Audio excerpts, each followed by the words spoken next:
Hello and welcome. Today I want to talk about my best friend's Exorcism. It's a novel by Grady Hendrix. I believe he's an American author. This is only a few years old, I believe 2020, but I could be wrong. Um, yeah, this is like a horror novel. I love a good horror novel. I love horror films. I love anything horror, really. Oh no, wait. First paperback edition, 2017. Copyrighted in 2016. So we're talking like 6 years old. Um, right, that shocked me. Right, so my best friend's Exorcism is about a group of friends, particularly two. Um, One gets possessed by a demon, and the other is compelled to help her friend. It's a group of girls. There's not many. There's more female characters in this book than there are male. Um, and yeah, it's not a very long book. Uh, it doesn't take much time, depending on your reading level, on how fast you read to get through. It's 332 pages. The story wraps up really neatly. It doesn't leave anything to be desired, which I think is a good thing. Not everything has to have sequels or be be returned to in 10 years' time. Um, and it could make for a really good film. I'm not actually sure if there is a film of this yet. If there is yet, if there is, I'd be really shocked. But I'd be really pleasantly shocked because I would watch it immediately. Because I can picture the stuff that happens in this book. I can picture it in my head on the screen, and I think it would be a wonderful idea to have a go at it. And I think the film could be better because I'm not in love with this book. Didn't like it at the start. But then when the girls, they take some um they do some they do some things. The group of girls, they're out like maybe on the boats, and then they get back to this girl's house, and then they start drinking and whatnot and taking some other things, some other paraphernalia. And then there's this wonderful sequence in like when these characters are running through the woods and they're lost, and people are like girls are like getting perhaps she's lost out in the sea. It's all dark. They've taken mushrooms, and she doesn't know what's going on. Um, and then she's found in a really like horrifying state by her friends. Um, and that's where it starts getting really exciting, and then it loses it. It loses the momentum for me. But that moment there, where like things, are sort of like what the story promises, and then it begins with like this possession. The start of it all is really good. It captured me then. So that's after I'm not sure how many chapters in the sort of like the start really takes place, like the possession.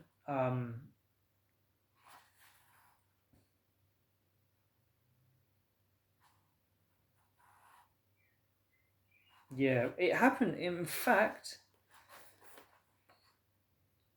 within the first 60 odd pages, it might happen, but I could be wrong. Anyway, that's I go off on tangent. Anyway, that is my best friend's Exorcism from Grady Hendrix. Now, Grady Hendrix, I'm already aware of, and the reason why I bought that book is because I have previously read this of his. This is a hardback edition of The Final Girl Support Group, another book that I would like to see a film of, and there might be a film of this. I'm not sure, but I want there to be because I think some of the pacing to this book and what goes on once the story really kicks into gear could really be done well on the screen with like a 90-minute runtime, and then some of the kills get really good in this book, and some of the characters are really sort of like if you picture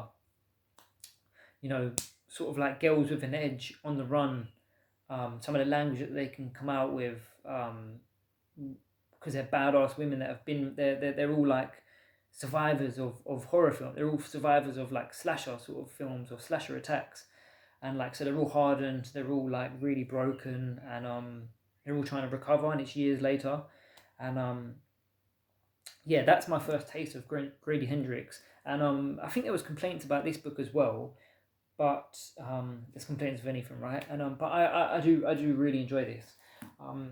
So yeah, so back to my best friend's Exorcism. Um, Grady Hendrix loves the 80s. I'm not sure how old he is, but he sure knows his stuff. He sure knows his stuff when it comes to the 80s and sort of what he's inspired from, and what he's inspired by. I do like the dialogue in this. I like the friendship um, between Abby and Gretchen. Um, they by the end of the book, you so totally believe that like they love each other as these girls, as friends. They're totally just like their whole world is each other. But obviously, as they grow up, that becomes less and less important because life gets in the way, of course, and that's reality. Um, but what Gretchen goes through, and what Abby does to help her friend and like put herself in danger and alienates herself and gets in really sort of uncomfortable circumstances, even by her parents, by the head teachers, by the authorities, by the other school children, by Gretchen's parents. Everything she does to help Gretchen, Abby is not like there's no. It's not fun for Abby. Her life increasingly gets worse because she cares for Gretchen so much. And then you get like the story beats where like maybe they're not so close, and it all works in that sort of like compelling way to keep the story going. But I don't know. I just overall it wasn't as it's no it's no it's no The Exorcist, from Peter Blatty. It's no, it's not that sort of type of Exorcist film. Although there is a great, although you get some great Exorcist moments, which I do enjoy. I do like enjoy the exorcism part, because it's not so serious as it's been depicted before, and I think that taps into the 80s really well, because you've got this really quirky character. There's like this. I'm not sure if it's like a real life thing that happened in the 80s in America, but this band of like muscle bound lads, they went around to the schools preaching the gospel for Christianity, and it's really great scene in this assembly hall where Gretchen is like, oh, and her depiction of being possessed is the best part of this book. All other criticisms and all other pros I can say about this film, the possession of Gretchen by the demon is some of the best material I've ever seen about possessions. And I've seen my fair share of possession films and demonic films. Um, the way it attacks and infects Gretchen is disgusting. For that alone, I implore you guys, to see what happens to Gretchen. Awful, and her friends around her. The way this demon plans to attack everyone, in different ways. So yeah, this muscle bound lad, Abby goes to him for help, and he's just so quirky, and it could be seen as like over the top, and it is, but it's the 80s, because it is set in the 80s, of course. And like just their partnership, like with the seriousness and the nature of doing an exorcism, with the seriousness of trying to save her friend, were to juxtapose with the muscle bound lads, and his name, I can't remember his name from the top of my head, but his name is it sure is it should be memorable. I would have said it's memorable, but then again I can't remember it. So then, but that's just me. But his name's funny. I can't remember. I'm actually on the page where he's in, but I'm gonna take Brother Lemon. They call him Brother Lemon. I'm sure Lemon is his second name. But yeah, so that whole exorcism works, and it's not just done in a couple pages. It's chapters and chapters of excruciating fight for the betterment of Abby and Gretchen and all humankind. So anyway, that is my best friend's exorcism. I didn't love it. Uh, didn't love, didn't love. I loved where it went and certain parts of it and the characterizations of certain things, but I just didn't love the story overall. Yeah, that's my best friend's exorcism, the novel. Thank you very much.